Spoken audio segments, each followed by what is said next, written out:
And I'll let you know. But anyone with their head down there is asleep. The other thing that happened at this time, which we tried endlessly to replicate, was okay, we know that these target cells are there. Let's see if we can infect them with HIV. So we followed them up with HIV. And one person, one laboratory only in the States, managed to show that they are infected. And of the 12 other laboratories that I've talked to since then, no one else has been able to do it. So I'll give you a little second on that. But they thought they actually showed they had something. Okay. Next slide. There's the picture of the bank, it's not really that graphic. So this led to our first publication, which was coming up just towards the end of my PhD, which was looking at, okay, so what is it like, what aspect of male circumcision is protected? Well, we proposed that it was this red zone. So this is a normal state. The red aspect there is uniforcity, and what we know about that is it's got lots of target cells near the surface, and it's also hasn't got much keratin there. So we're saying we think we hypothesized that that's where it's getting.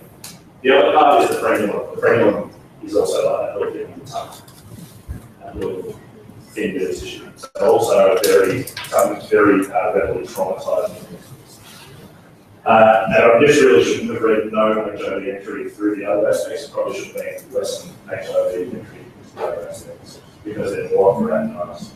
The other thing that we've got with male circumcision is you have improved hygiene. So you're much less likely to have another sexually transmitted infection or another inflammatory condition.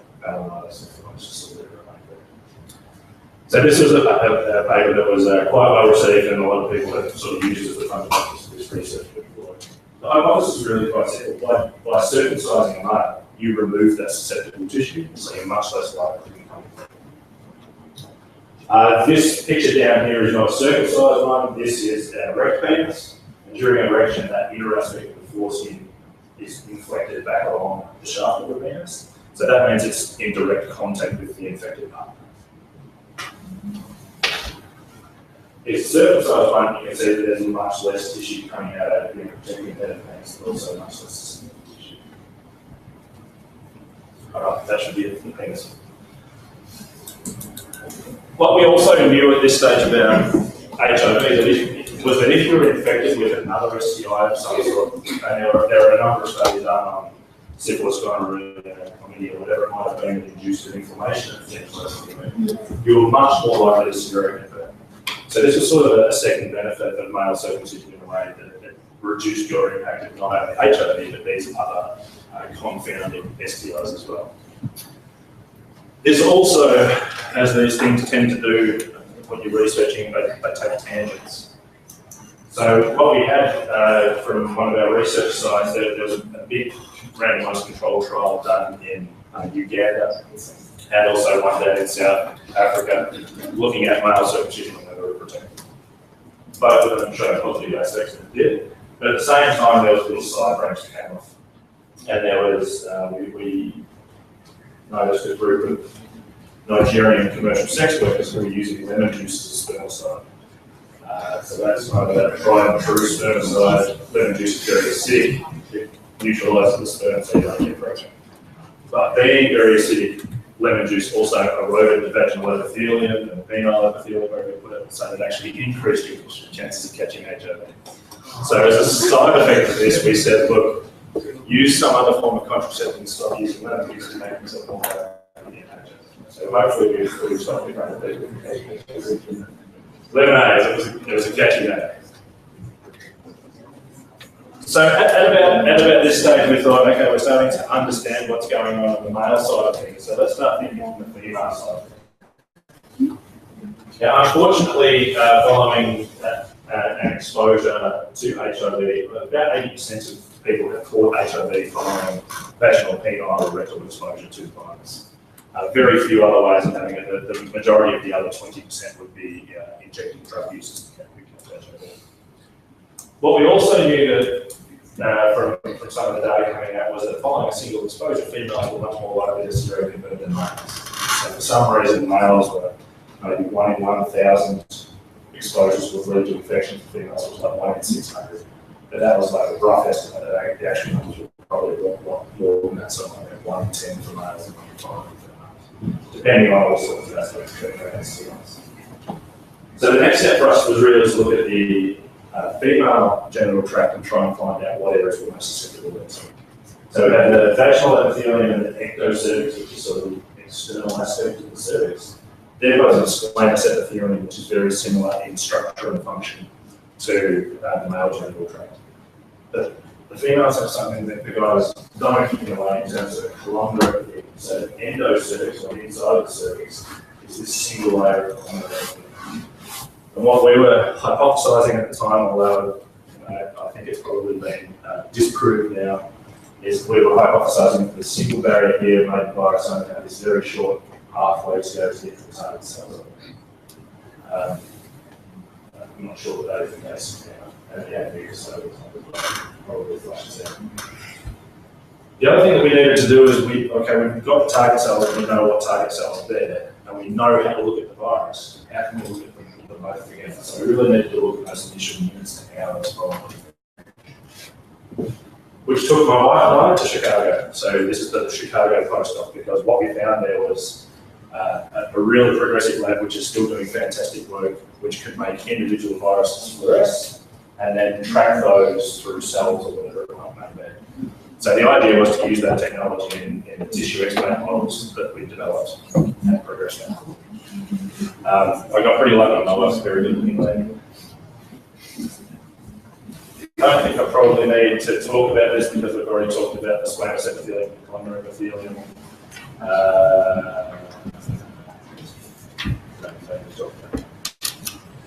So the mechanism to create these fluorescent viruses was really quite complicated, even though it's simplified into this one diagram.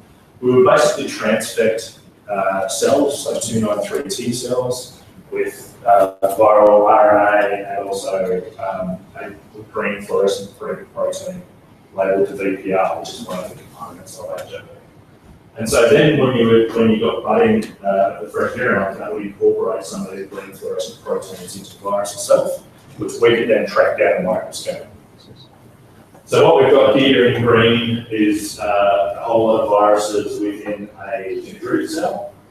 Nucleus of the dendritic cell there, and the red is the surface of the dendritic cell, and then a T cell coming up to that, and the virus is passing from the dendritic cell to the T cell.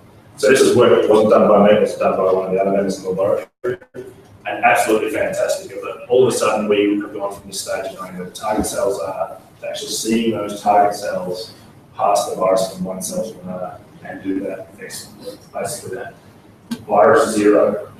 We could then also track the viruses within a cell. So this is a cell and microtubules here is staying red. So within the cell you have this sort of network of droves. And what we found was that the viruses, we look at particularly at this one here, it sort of tracks along a microtubule. This one here is going straight down a microtubule.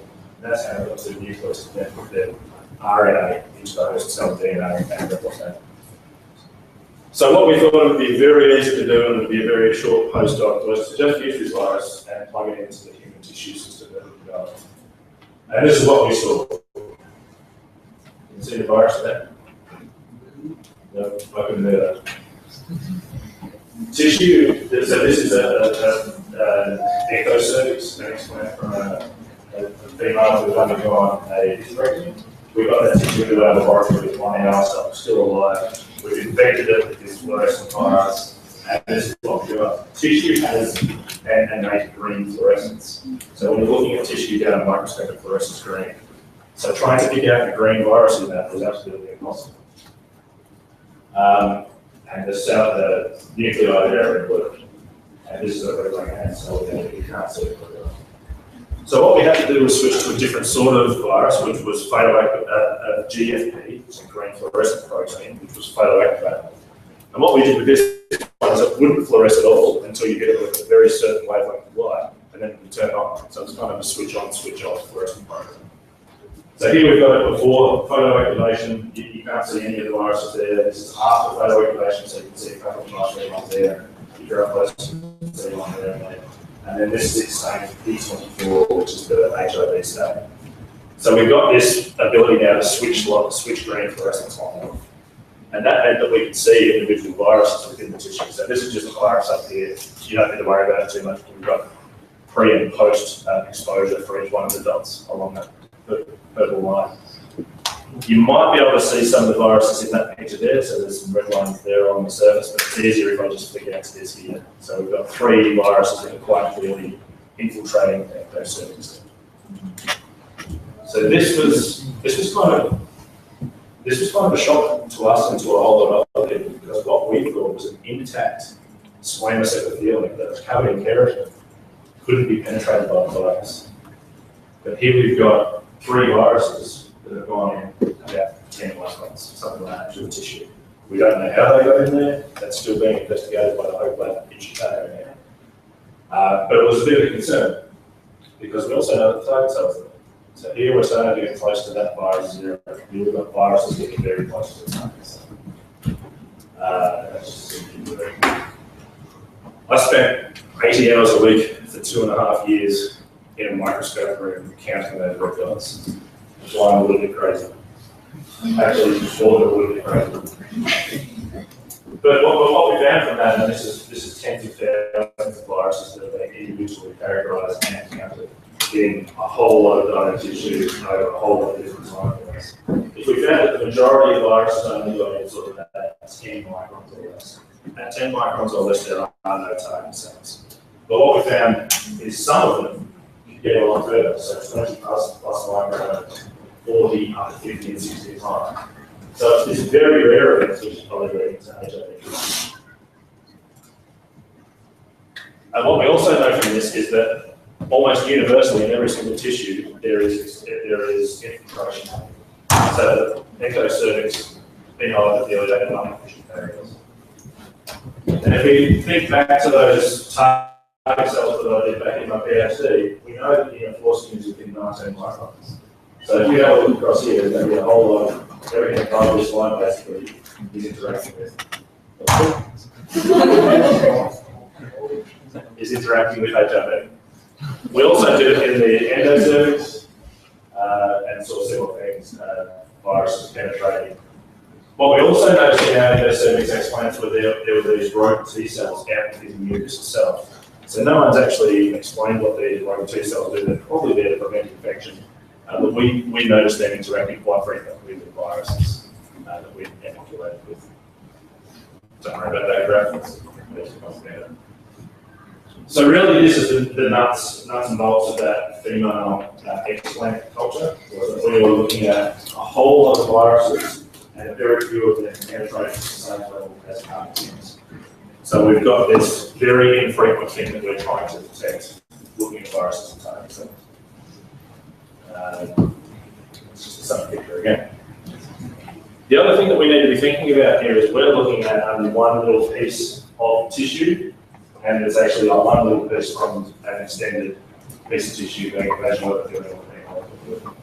So we have to really crank up the level of viruses that we put on that. So we're talking 1.4 plus viruses we're adding to this tissue, whereas in real life it's probably only going to be exposed to it. If there was only an virus there, we wouldn't have seen it. And then we tried to show this in even greater detail than the live point. So we used a resistant back model to get a new organism states, trying to see whether we could show that transmission in a live model. The next slide also has a warning, but it's a monkey vagina. People may be offended by that if you want to look away from the random. That's actually a monkey reproductive. So at the bottom here we have a monkey reproductive tract that's been infected and then dissected out, and that's myself and Tom dissecting it out.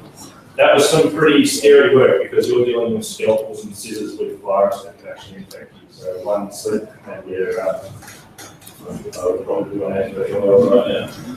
But thankfully, so this is the vaginal epithelium down here, cervix, and then up into the uterus in the monkey reproductive tract. And then also this side of the line that's not undergoing hormone therapy. That's Ron Beasley, who did a lot of this work as well. Reese is a captain, not very nice out there, so good line. So what I did like about New Orleans was Mardi Gras. You heard of Mardi Gras? Yeah. It's a good time. You should actually try and get there at some stage in your life and get lots of feeds. I won't say how you get the feeds, you can figure that out yourself. The problem with the monkey model that we found was we've gone from this really high input, really controlled laboratory situation where we put viruses on these tissues. In the monkey model, we put the virus in and the monkey got up and grew around and all the virus ran out. So we actually saw 10-fold less viruses. So my PhD student at the time, unfortunately, spent a whole year sitting in a microscope room 80 hours a week, so only find very, very few viruses that were penetrating. So she was even less likely to see that cell and virus interaction. I really just like slides like this. This is just to show you the extreme number of images we took, the extreme number of viruses we took, for really not much. But key point here is maximum depth.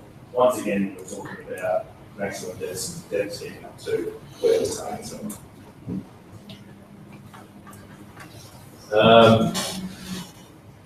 So the monkey model really turned out to be something that there was so few viruses there that we couldn't, to look at this massive, massive haystack for that one virus that was interacting with one cell was never really going to achievable, although we came super close on a number of occasions. We then translated it backwards to where it all began. We were like, okay, we haven't got, the monkey model is not working well enough to really show that first interaction. We know that the monkeys are getting infected. We know that we can see the viruses there, and we can't see those cells getting infected. So we moved back to the male story again. A big experiment done primarily by a medical graduate in India, it was looking at the same role and trying to find HIV interactions in those. She did some great work very similar to the other work we've done, mapping out the target cells, and then eventually we found this one virus. So here's one virus in a phenol X-gland and one virus down deeper as well. You can see that they're very closely linked to this Langhans cell. So there's a Langhans cell there. You can see some green coming out here towards the virus, some green coming out here towards the virus. We'd be pretty happy with saying they're attached to that Langhans cell or interacting with that Langhans cell in some way. So we have found as close as we could possibly find to that virus zero using this model. I should mention also that getting right back to where it started with male circumcision, the randomized control trials that happened in Africa showed that male circumcision protected men from HIV infection by about 40%. So you were 40% less likely to contract HIV if you got circumcised, following intercourse with a sexual HIV positive partner. That's a huge benefit in certain aspects and in certain areas. Male circumcision can be, it's a relatively safe procedure, but it can be side effects. A lot of people indicate arousal aspects that have been hindered by male circumcision. There are all sorts of pros and cons to that. Everyone says when I'm presenting this, and you've got to say it's 40% protective, you're advocating for circumcision. I'm not. I think it needs to be on a case-by-case basis. My sons are not circumcised themselves because HIV in Australia is not a really big issue. And I think I can educate them well enough to be hopefully being HIV research myself. But if we're going to the other end of the equation, and people who don't have health literacy and there's 30 or 40% HIV rates within the community, then maybe male circumcision is kind of an option that you should be considering. There isn't a vaccine, it is almost a surgical option to reduce your chances. Since I've, so this is kind of, to wrap up the story, male circumcision is protective. We think we've got really close using the mechanisms that we've developed to see that first virus interacting with the target cell. And just, it was a couple of years ago now, and no one has been able to replicate it again. But there was a group, I believe, it's going back a long way. I believe it was out of London, who managed to show a virus with your Langhans cell that had migrated out of the tissue extra. So potentially these Langhans cells now are playing a role. We've shown them with the virus, other people have shown them with the virus, and that seems to be a relatively straightforward mechanism for HIV to get to the target cells. So that's about where I'd like to leave it. I'm happy to take 10, 15, 20 minutes worth of questions. It's up to you guys. But thanks for your time. Thank you for the visit. Really appreciate it. And also thanks for the people who helped out with this line of resources. Over to you guys for some questions. Not too many penises or monkey vaginas.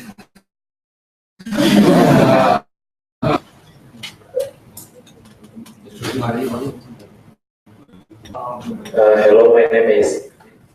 I want to ask, how can the virus penetrate through the keratinized skin epithelial cell? Is it because they can slip through the junctions between the cell, and why can they only penetrate to certain depths? Yeah, good question, and that's still ongoing research. So that keratin layer on top doesn't actually have any cellular junctions because it's just sort of like, so the virus is able to slowly penetrate through that in some way, most likely fusion, because we've also added inert fluorescent beads, all sorts of fluorescent markers that have also just migrated through that keratin layer to begin with. So it doesn't seem like it's internal, it actually seems like it's permeable.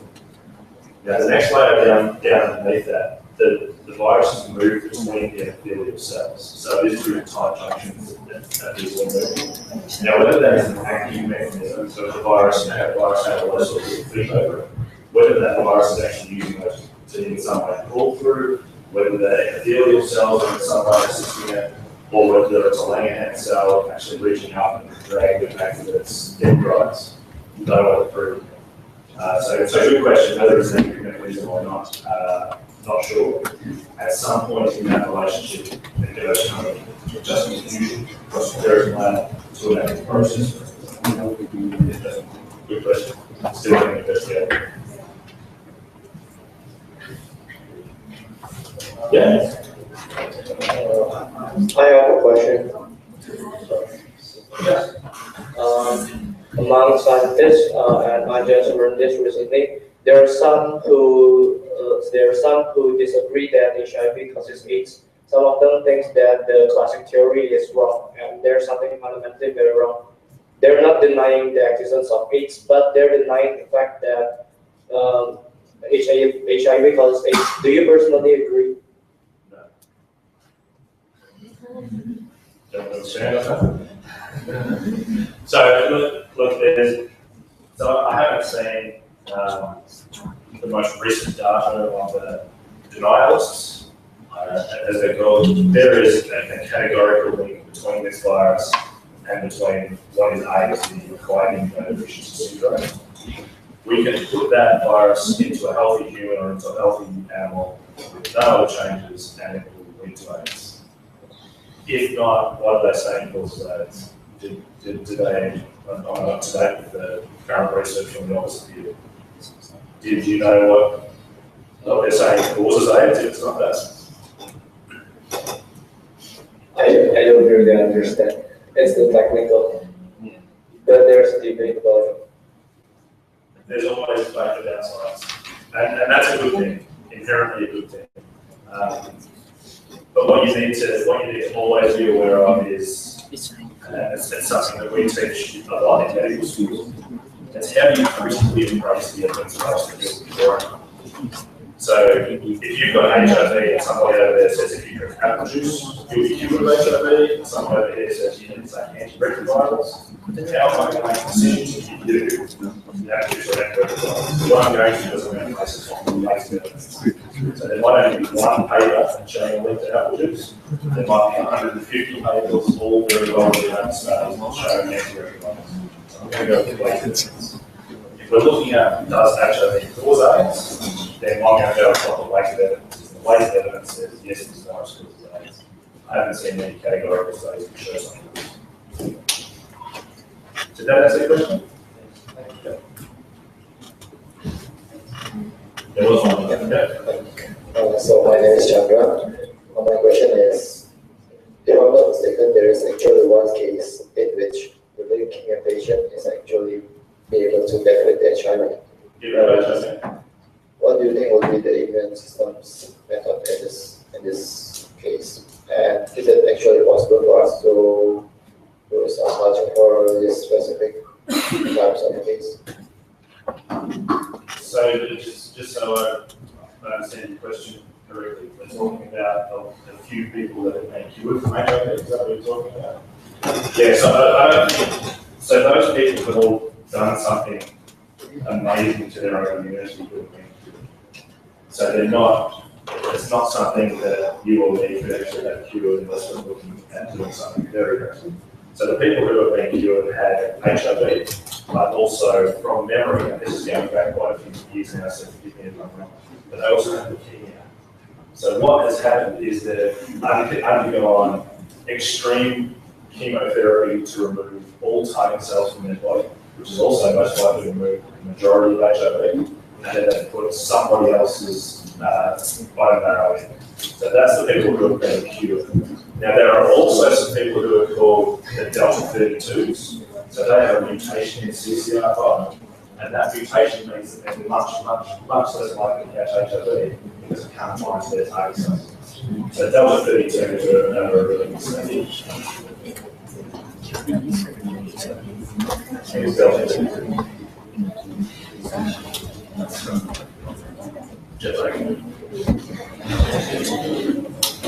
any other questions? I didn't notice I was getting, yeah, sorry, I was saying. It's going to be very good. So nobody has question, I have one.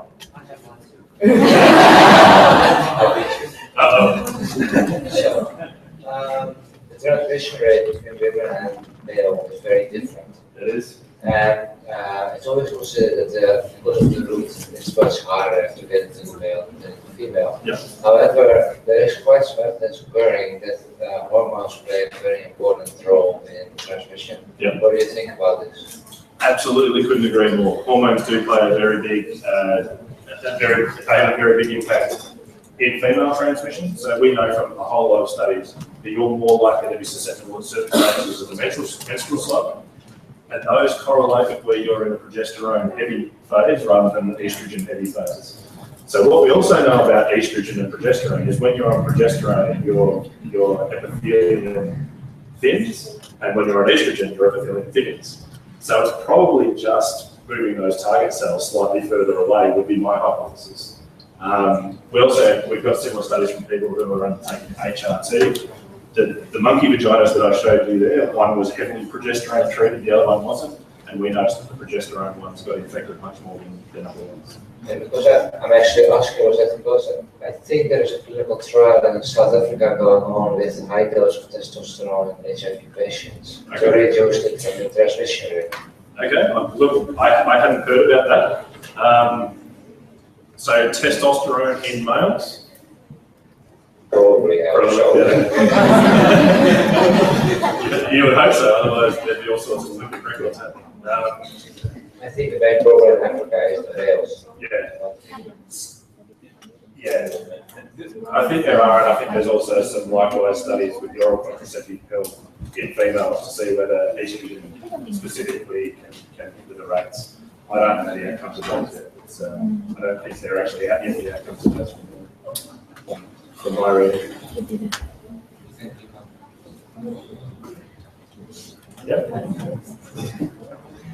Okay, but looking back, actually, I'm thinking about a thing, right? Because, I mean, like, the key to eliminate the HIV is to delete away the genome. I recall there are several methods to achieve. So one is to change the histone coiling by using some of the, I think, the reformer drugs. And then the second way is to induce this recombination cut. But, I mean, like, it has been 3 to 4 years now, and I haven't heard anything from them other things. I mean, like, do you have any updates on this? No. So my latest paper on this came out earlier this year. But really, I've only got one other student working away at HIV at the moment. So I think that the research come in Australia. I'm not as up to date with the research as I was a year or two ago. I haven't heard anything, which means it probably isn't showing anything beneficial. If there was something like that that was leading towards the point of curing people from HIV, you would hear about in nature or whatever it might be. Likewise, if there was another Delta 32 mutation or something, you would hear about that in But Delta 32, like what he said, is already proven, right? It is. So if there was the next version of that, whatever it I was. think the rate of success is 10%. I think you get killed by the immunocompromised. So because when you choose that, you need to kill everything. So that's not the Delta 32. That would be the transplant. Okay. Delta 32, you're genetically Yeah. predisposed to not being. Okay. Any others? No? Yes. Don't be shy. Hello. My name is Jason, and if someone who's pregnant and HIV, the child goes on HIV, right? Not necessarily. Not necessarily. If so, how did it transmit? Yeah. So how does maternal to child transmission occur? So the placenta is actually a really good filter. The virus can transmit through it, but it's a very good filter, so it doesn't happen all the time. Most of the child transmission happens during the birthing procedure itself. So to avoid that transmission, they really dose up the mother with antiretrovirals so that her viral load is decreased, and so she has much less circulating virus. And they also, in developed countries, they also give the baby pre-exposure prophylaxis. So the newborn is also given antiretrovirals if there was a virus transmitted. It would hopefully kill them before establishing. It still does happen a bit. There's also a breast milk, which somebody might know more about than me because I was sort of belly button down. Belly button up. Okay, sorry. I'm curious about the question. Are you talking about giving the PrEP for the babies or for the mother? The PrEP, the pre-exposure prophylaxis? Yeah. So for the mother, you will have antiretrovirals, Yes. but that can either be pre-exposure or post-exposure. So they basically just, if you're at risk or you're showing signs of being infected, you're just getting antiretrovirals and hopefully not transmitting it to the baby. Now, I've also heard of some studies, I think, and again, this is going back a little while, jet lag brain, that once the baby was born, they were also given antiretroviral therapy. Now, I'm not 100% sure about that. But I know the previous concept in there's a post-exposure prophylaxis, they have pretty high side effect, right? Because of that. Yeah. And I'm wondering if you give it to babies. There are definitely side effects. So lots of nausea and so on. So in Australia at the moment, we actually have an increase again in our HIV rate because we've got, in Australia, it's largely a homosexual epidemic. So it's mainly in men who have sex with men. What we've got now is a new group of young men who haven't grown up with the horrors of AIDS in the 80s. And they now look at it as something that's highly controllable. So they don't necessarily care if they get HIV or not. But then what they very rapidly realise is the antiretroviral therapy is nasty. Like it wipes away your taste and it gives you all sorts of gastrointestinal issues. It's really not very pleasant. So yes, you can live and extend the lifespan on antiretrovirals, but it's not the best quality of life. I thought that HIV came from Indonesia. That is really good. The way I put is not very nice. But actually, a few months ago, there was a big article. Okay, nice. Sounds mean.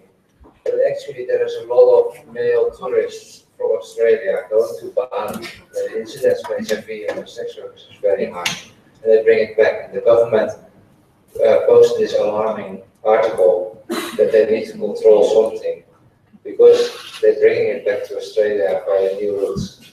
Touristic. You can't stop stupidity.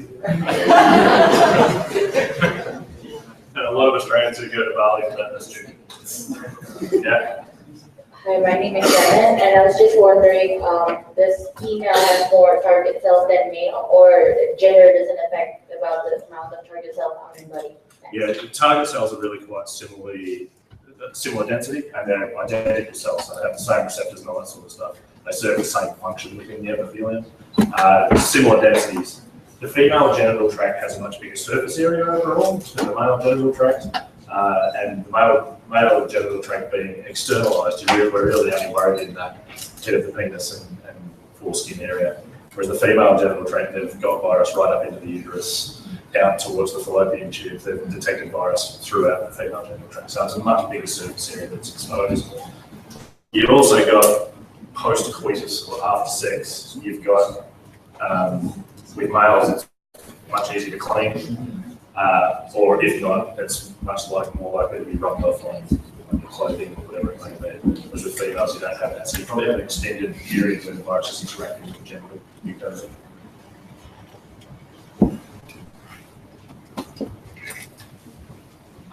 Was that an okay presentation? Was that in line with what you were, where you're at the moment?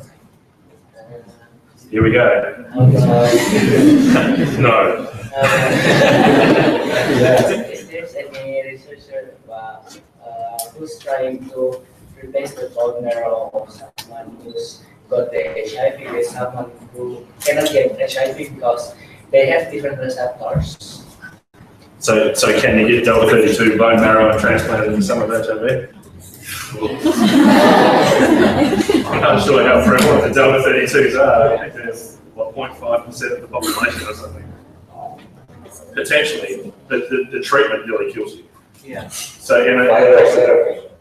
sorry? Virotherapy. Yeah. You know, that's gene. Potentially. And if you can figure it out, you're going to be a millionaire. Relax. Any more? No more questions? Ada pertanyaan lagi, teman-teman? Tidak ada.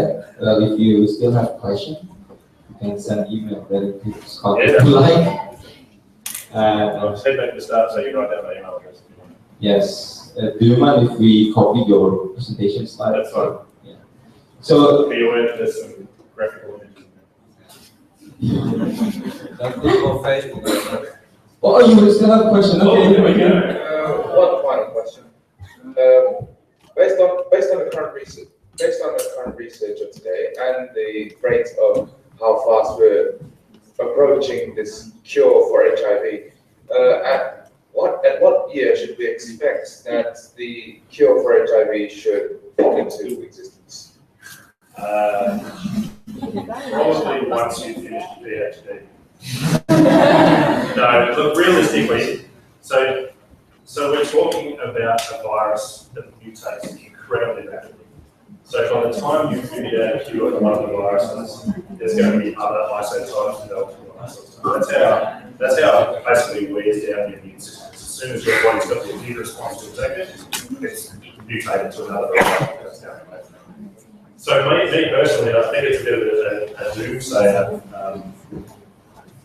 I think we're over 20 years away from being able to cure HIV because it gets secreted in reservoirs within the body that are away from the immune system. So I think it's at least a year or totally prevented or have a vaccine.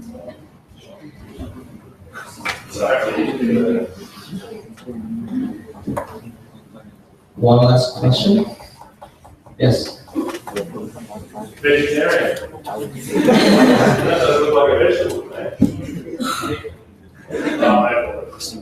You know about the virus going through the antenna tissue, but how about like through the orally or through anal stuff?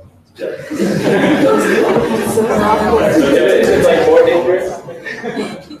So, okay, absolutely. So you can catch HIV orally.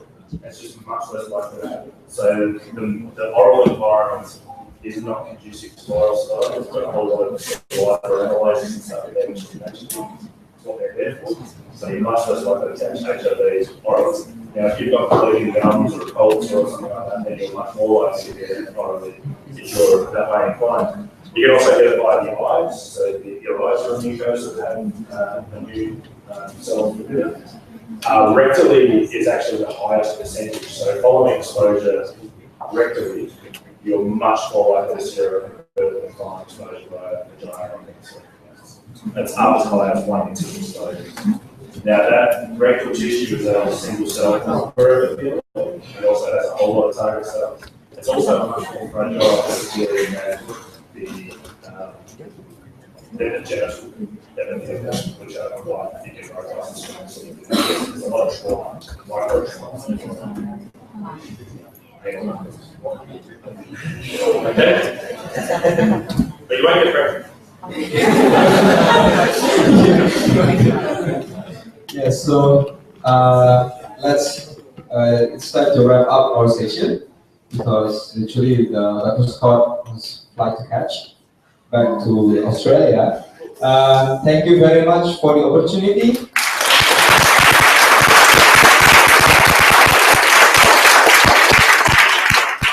It's been